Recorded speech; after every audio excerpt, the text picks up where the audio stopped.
Assalamualaikum warahmatullahi wabarakatuh. Semoga selamat sejahtera untuk kita semua. Kembali lagi kita bertemu di channel Edukasi Belajar Biologi.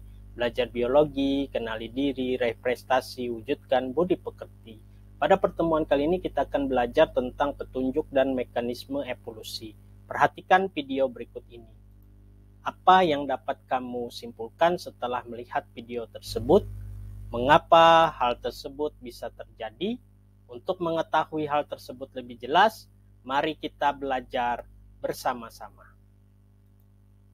Adapun tujuan pembelajaran kita, yang pertama menjelaskan petunjuk-petunjuk adanya evolusi, yang kedua menjelaskan mekanisme terjadinya evolusi makhluk hidup, yang ketiga menjelaskan tentang hukum Hardy-Weinberg, yang keempat menjelaskan perubahan perbandingan frekuensi gen pada populasi. Petunjuk evolusi. Yang pertama, variasi makhluk hidup. Variasi adalah perbedaan yang ditemukan pada individu-individu dalam satu spesies. Jika varian tersebut hidup pada lingkungan yang berbeda, maka akan menghasilkan keturunan yang berbeda pula.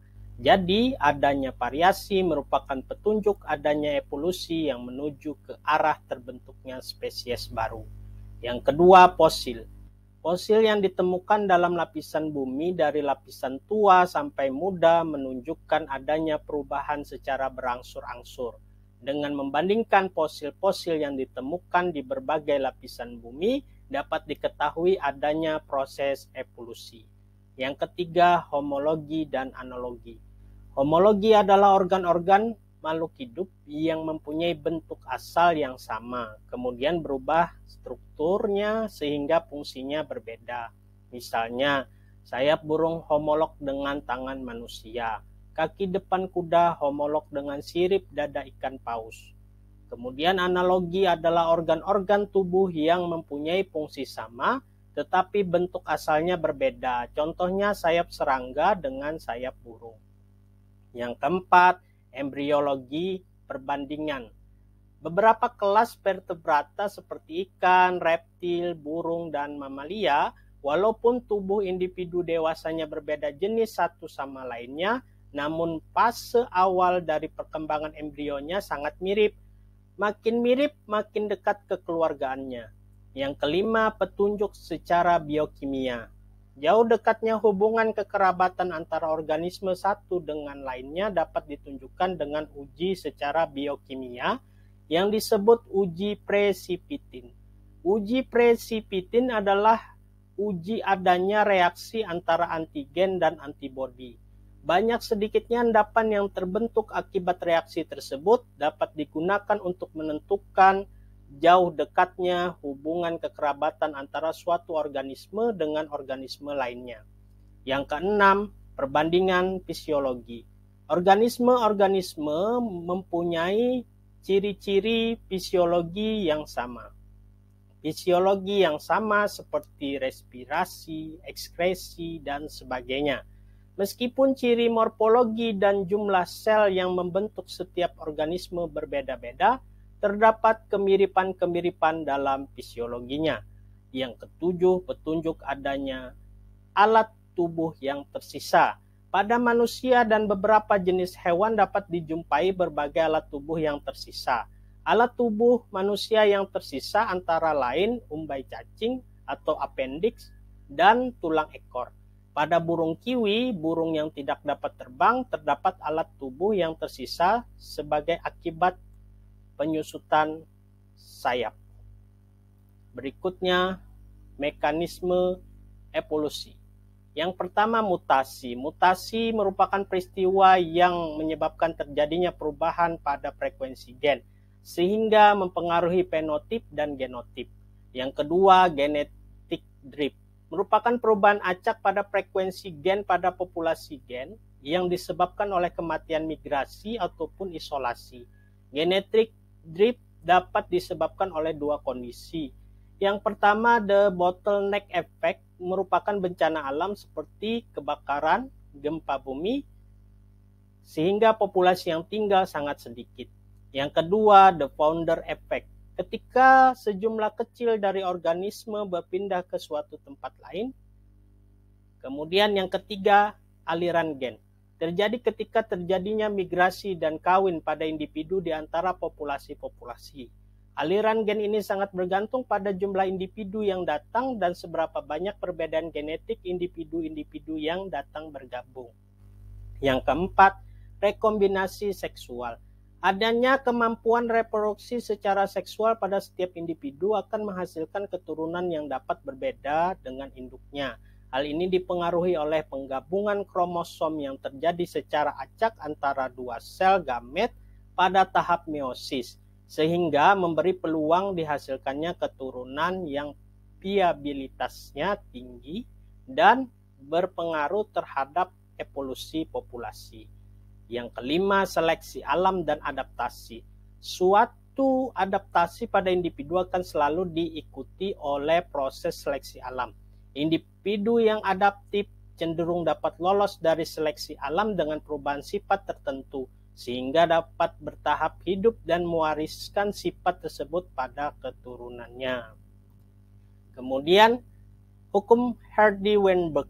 Bila frekuensi gen dalam suatu populasi ada dalam keadaan seimbang, berlaku hukum Hardy-Weinberg. Rumus keseimbangan Hardy-Weinberg seperti pada slide berikut ini. Kemudian, frekuensi gen berada dalam keseimbangan apabila yang pertama tidak terjadi migrasi, yang kedua tidak ada mutasi atau harus ada keseimbangan mutasi di mana perubahan genetis ke satu arah diimbangi oleh sejumlah mutasi yang sama dalam arah berlawanan. Yang ketiga tidak terjadi seleksi, yang keempat reproduksi harus berlangsung acak, yang kelima populasi harus besar. Adapun penerapan dari hukum Hardy-Weinberg ini seperti pada contoh soal berikut ini. Diketahui frekuensi orang albino pada suatu masyarakat adalah 25 di antara 10.000 orang. Berapa persentase orang pembawa sifat albino yang heterozigot? Jawabannya bisa kita lihat bersama pada slide ini. Kemudian perubahan perbandingan frekuensi gen pada populasi. Yang pertama, mutasi. Apabila ada satu atau beberapa gen yang bermutasi, maka akan terjadi perubahan keseimbangan gen-gen dalam suatu populasi. Yang kedua, seleksi alam. Di danau buatan di Amerika, pernah ditemukan jenis katak berkaki banyak dan jenis katak normal. Katak yang berkaki banyak fertilitasnya rendah atau mandul dan bersifat resesif. Sedangkan katak berkaki normal mempunyai fertilitas normal dan bersifat dominan. Karena katak berkaki banyak bersifat mandul, maka katak ini dapat dihasilkan dari perkawinan antara katak berkaki normal heterozigot. Ketiga, spesiasi atau pembentukan spesies pada dasarnya dapat digunakan sebagai saksi hidup mengenai apa yang terjadi di masa lalu. Maka dari itu, proses spesiasi dapat pula dianggap sebagai bukti bahwa proses evolusi memang berlangsung. Yang keempat, isolasi geografi atau batas alam. Apabila batas alam tidak dapat dilewati, suatu populasi tidak akan pernah bertemu dengan populasi lainnya, maka dapat menyebabkan terjadinya spesiasi baik simpatri maupun tidak simpatri. Proses spesiasi simpatri yaitu proses spesiasi yang terjadi dalam area geografi yang sama dari suatu spesies yang paling berkerabat. Sedangkan spesies tidak simpatri yaitu proses spesiasi yang terdapat dalam area geografi yang berbeda dibandingkan dengan area geografi suatu spesies yang paling berkerabat. Yang kelima, isolasi reproduksi, yaitu proses spesiasi yang ditinjau dari keberhasilan terjadinya pembuahan, yakni kemungkinan pertemuan antara dua jenis sel gamet, proses prakawin, dan keberhasilan suatu perkawinan, yakni proses pasca kawin. Spesiasi prakawin meliputi kromosomal, musim, partenogenesis, dan morfologi. Sedangkan spesiasi pasca kawin meliputi letalitas, sterilitas, dan semi-letal.